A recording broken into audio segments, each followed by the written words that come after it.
Hi, today I'm for the Motorola Moto G72 and I'll show you how to add and remove home screen widgets on this device.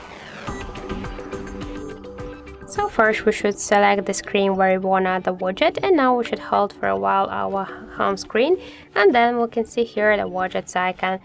Just to add the widget, we should select one from the available application. For example, we can see that the weather app has 5 different types of the widget.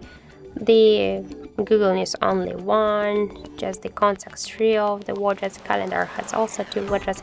For example, let's use the calendar shadow. Just hold it and after that drag it here to the home screen.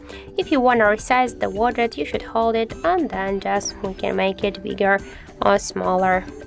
As you can see, that's so simple. Just to move widget here on the screen or between the screens, or just to create the new screens for the widgets, we should hold it and after that just drag it. Just to remove it from your home screen, you should hold it and drag to remove icon.